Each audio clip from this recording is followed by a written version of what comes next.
परम धाम की पावन धरा पर हमारे श्री सद्गुरुदेव जी ने चरण छुआए हैं। भाग्यशाली है गुरुमुख प्रेमी जन जिन सुंदर दर्शन पाए हैं।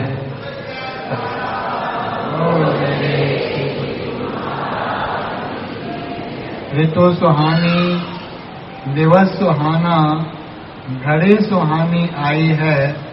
आज के इस सुंदर समागम की पावन श्री दर्शनों की सभी गुरुमुखों को लाखों लाख बधाई है।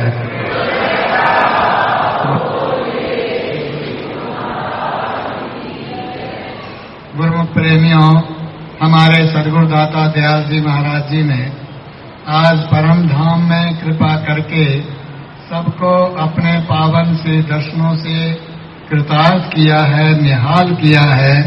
इसके लिए हम अपने सद्गुरुदाता दयाल जी महाराज जी के चरणार बिंदों में कोटि कोटि वंदना अर्पित करते हैं।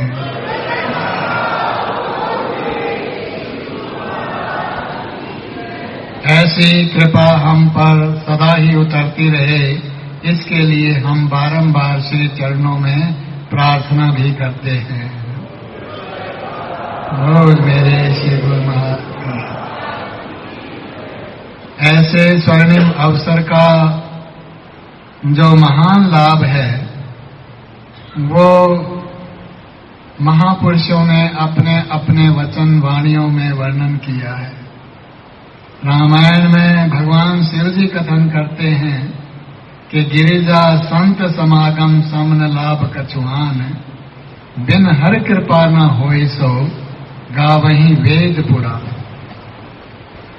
भगवान शिव जी पार्वती जी के प्रति वर्णन कर रहे हैं कि इस जीवन का जो महान लाभ है, परम लाभ है, एकमात्र लाभ है, वो संत समागम है।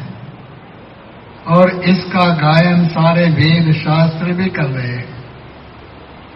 इस लाभ के समान अन्यत्र कहीं कोई लाभ नहीं है। तो गुरुमुखो, जो ये महान लाभ सारे वेद शास्त्रों में वर्णन हुआ है, जिसकी महिमा वर्णन की जा रही है, वो हमारे सद्गुरुदेव जी ने हम सब के ऊपर कृपा करके आज हमको अता फरमाया है। इसके लिए हम आभारी हैं, जन्म जन्म तक आपके आभारी रहेंगे।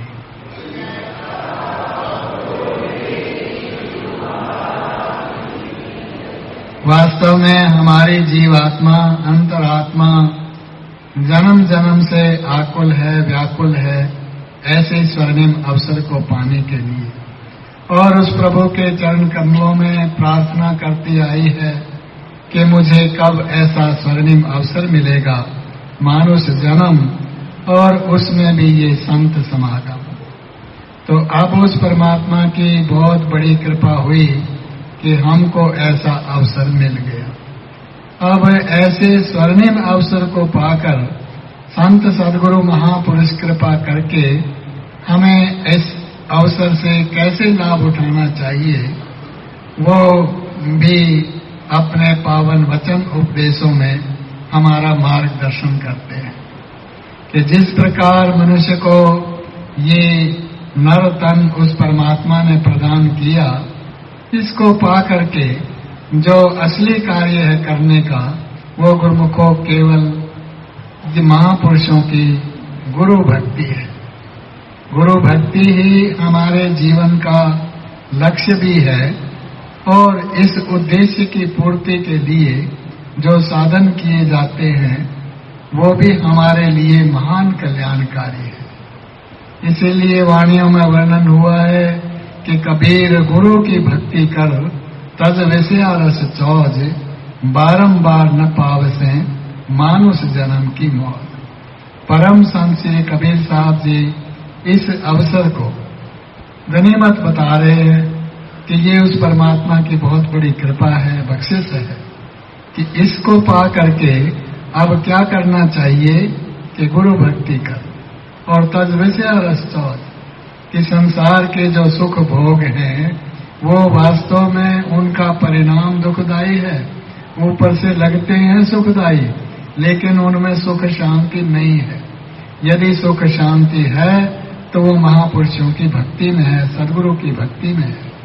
इसलिए याद करा रहे हैं कि कबीर गुरु की भक्ति कर तज विषय रसोज, बारंबार न पाव से मानुष जन्म की मौज। ये मनुष्य जन्म की मौज, ये बहार, ऐसा स्वर्णिम अवसर बार बार मिलने वाला नहीं है। इसे अब पूरा पूरा लाभ उठा लो। और महापुरुष भी कृपा करके ऐसे रचना रचाते हैं इस पावन श्री दरबार की, सत्संग केंद्रों की, जहां पर आकर के कि हमें ये सच्चा विवेक मिल जाता है कि वास्तव में हमारा लक्ष्य क्या है, इस जीवन में हमने क्या करना है। यही एकमात्र उद्देश्य है इस जीवन का कि गुरु भक्ति करके अपने लोक और परलोक को संभाल लें। तो महापुरुष भी कृपा करके इसीलिए इस धराधाम पर उतरे हैं, दुर्धाम का त्याग करके आए हैं। अपने तन पर कष्ट उठा करके भी वो हम सबको कृतार्थ कर रहे हैं, हमें ये मार्गदर्शन भी दे रहे हैं कि गुरुमुखो अब इससे पूरा पूरा लाभ उठा लो। कि हम लाभ कैसे उठा पाएंगे कि अब जो स्वर्णिम अवसर मिला है और महापुरुष हमको सदा याद करा रहे हैं, इस पावन श्री दरबार में पहुंचकर जो भी गुरुमुख सदगुरु महापुरुषों के चरण शरण जिन्होंने ग्रहण की है, तो उनका एकमात्र यही कर्तव्य है, यही इसमें ही सबका ये परम लाभ है कि भक्ति के नियम साधनों की पालना करते रहो। प्रातः काल उठ करके श्री सदगुरुदेव जी महाराज जी के परमहंसों के पावन से दर्शन कर लो, उनके आरती पूजन कर लो, उनके वचन सत्संग श्रवण कर लो और इस पावन से दरबार की निष्काम सेवा कर लो। तो ये भक्ति के साधन है, भक्ति के नियम है। इसके साथ ही उन्होंने कृपा करके हमें सच्चा नाम भी प्रदान किया है। उसके लिए भी हमें याद कराते रहते हैं कि इस नाम का सुमिरन अपने अंतर में निरंतर करते रहो, सदा करते रहो, तो हमें सारे दुख और बंधन फिर उस तरह व्याप नहीं सकेंगे जैसे कि आम संसारी लोगों को दुखी और परेशान करते हैं। बस हमारा एकमात्र यही लक्ष्य है कि सदगुरुदेव जी महाराज जी की श्री आज्ञा के अनुसार भक्ति के इन नियमों का पालन करते रहें, अपना लोक भी संभाल लें, परलोक भी संभालें और महापुरुषों की प्रसन्नता भी इसी में है। जहां भी श्री सदगुरुदेव जी कृपा फरमाते हैं तो सबसे पहले अपने प्रेमियों से यही पूछते हैं कि गुरुमुखो आप सब सुखी हो, राजी हो, खुशी से हो। तो ये जैसे गुरुमुख जन फिर आनंद में जयकारा बोलते हैं, तो श्री सदगुरुदेव जी महाराज जी भी कृपा करके यही वचन उच्चारण करते हैं कि ठीक है, आप खुश हो, प्रसन्न हो, तो हम भी आपकी प्रसन्नता में, आपकी खुशी में बहुत ही खुश हैं।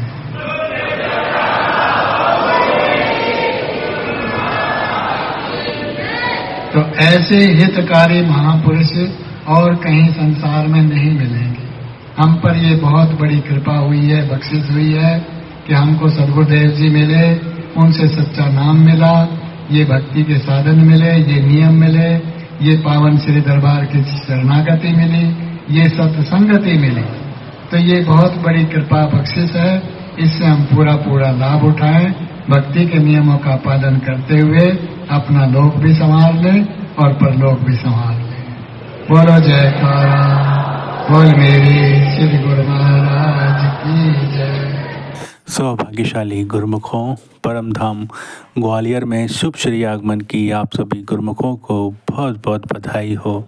बोलो जयकारा, बोल मेरे श्री गुरु महाराज की जय। ऐसे और दिव्य सत्संग सुनने के लिए इस चैनल को सब्सक्राइब करें, गुरुमुख जन तक अवश्य शेयर करें ताकि वह भी घर बैठे बैठे लाभ प्राप्त कर सकें। चैनल को सब्सक्राइब करें, बेल आइकन प्रेस करना ना भूलें ताकि आने वाले सत्संग की दिव्य अपडेट आप सभी गुरुमुखों को घर बैठे बैठे नोटिफिकेशन के द्वारा पहले ही प्राप्त हो जाए। बोलो जयकारा, बोल मेरे श्री गुरु महाराज की जय। श्री सद्गुरुदेव भगवान की जय।